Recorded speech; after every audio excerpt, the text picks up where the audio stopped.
xử lý cho này bỏ này nó cho nên nó chỉ tao tòng nó nhở xử nó chỉ bé yếu cao nó nhở cô chỉ tao bao ở thế nhọc khối sẹo ở thế nào cô tao chỉ cá là sao để họ giảm lúc gì thế nào sao cho tí lì này nó thế nào lúc tí lì cao này nó thế nó chế mi chế của chó này nó thế nàoแต่nó chế bé nhọc khối sẹo ở thế nào cô chỉ bao để cho nếu nó cá đi chả nó nhở nên là từ bao nó là họ khép bé ở thế nào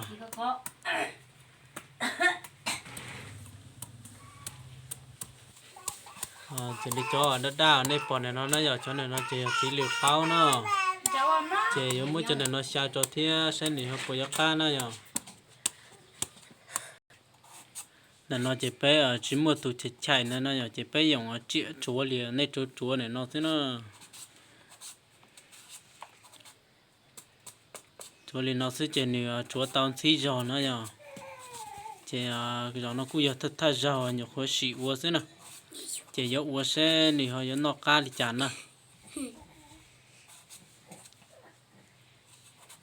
chỉ bao uống thì nhiều khối sẹo uống xin là giờ lên tùy bao nó chỉ họ bác kia bé uống nó có con nọ cá chán nó nhỏ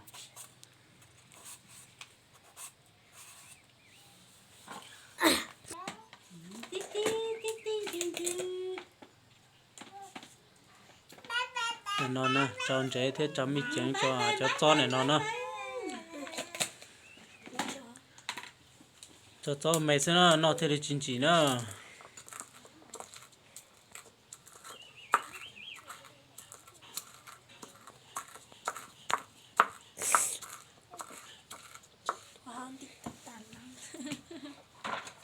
cái chỉ một chỗ khi thì chỉ bé tuổi hao luôn thì nó xem nữa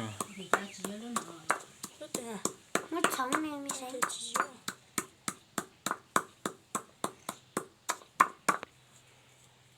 ta sẽ nóจะchạy lúc chỉ cao này nó cho thế nào bé chỉ bao rồi chỉ bé vừa tàn lão liền này bỏ này nó xí giờ thì này lên tùy họ bao nó là kia bé vừa có bé nọ cá cha nó thế nào cho họ thì bé nhục khối sẹo vừa rằng nó chỉ thất thà giàu kia nữa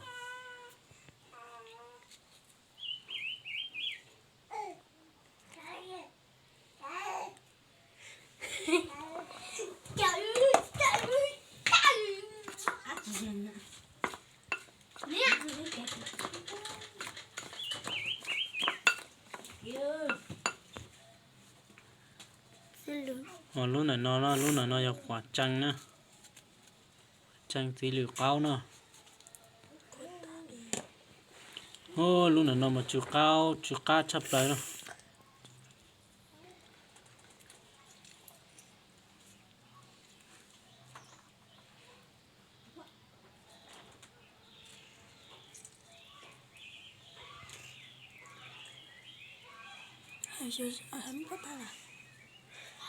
một bát thà cháu thà cho thế nào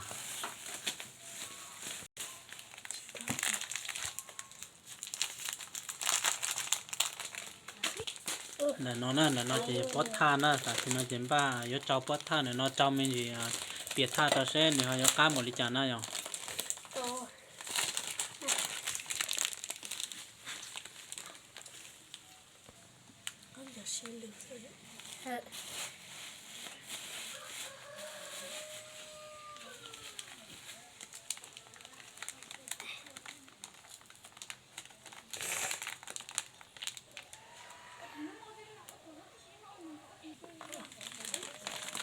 linh nó giờ ta xin nó chỉ bé ở cháu tha cho nó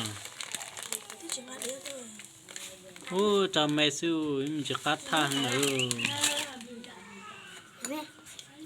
nó giờ tuổi cháu tha này nó sao cho thế nào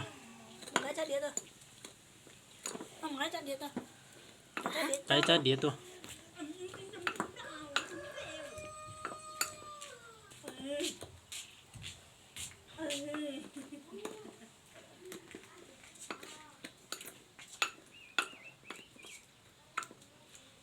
trong này có cha thì tao cha hay lịch sử tao nữa cho nên nó chỉ ta xin nó chỉ giống như tua có một mỏ nó nhở Rồi tiền rồi cả thằng lông nó tổ. Lo lúc đó là chính trị nha. không chỉ cá hay nó Chỉ nó cao nè. Chập lại liền có sai sai con mày sẽ bỏ cá thế à Có nhiều cái là lâu. Có nhiều chiến thú và có Cho nhiều nó cá thì à. cá thiệt rồi sẽ có hơi giá để chơi luôn nè. Hờ. Câu.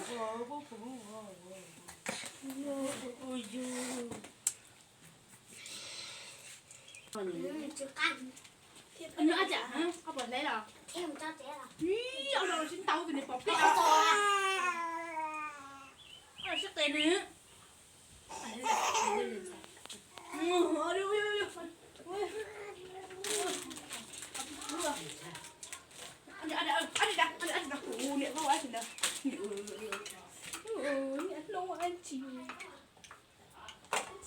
Dạ chưa.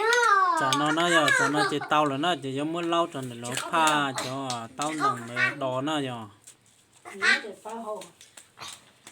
Có câu cá cá. chú ý luôn gì thế nó có cá chập lời nữa nhà thì chỉ nó giò là số là ăn nó chứ sẽ có nè ăn no là à sinh nhật món là cái sinh nhật tôi nói sinh nhật này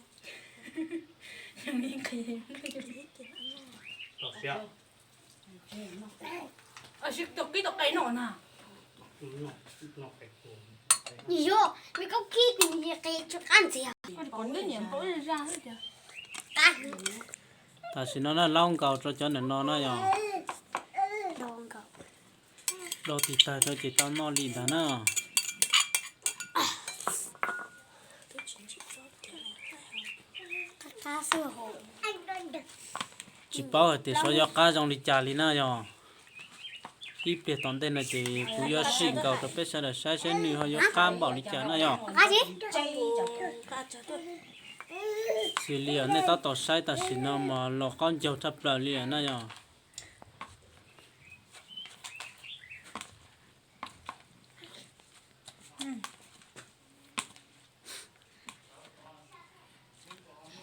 ta xin nó chỉ giờ tao nó ta xin nó lại nó Nè. cá biết gì có cái chiếu Biết chữ Sẽ chữ nó rất là. bé của chỉ một chỗ lỏng tao thế chỉ bé cờ của cái dòng gì lý này bỏ này nó sẽ nó nhở với dòng gì lý nó vấn đề sẽ này họ cho cá bảo đi trả sẽ nó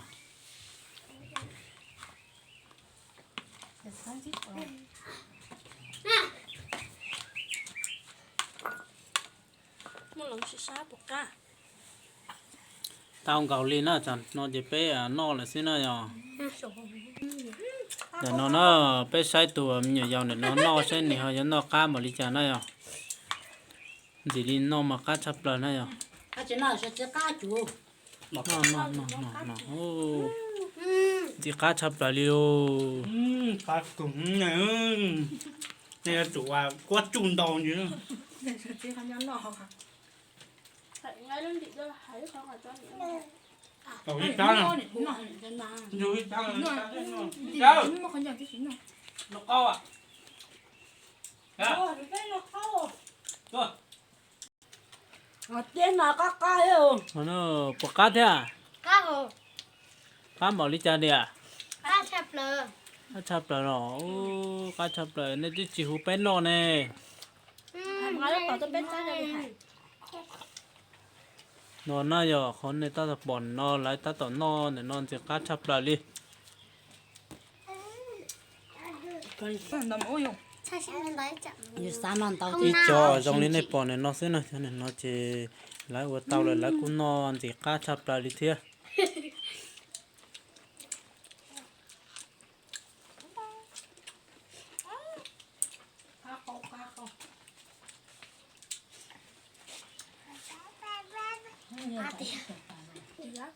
Chỉ nữa.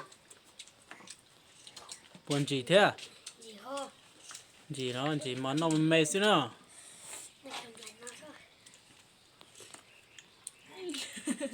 mà nó mà cá chỉ lon chỉ câu thế nào cho nên nó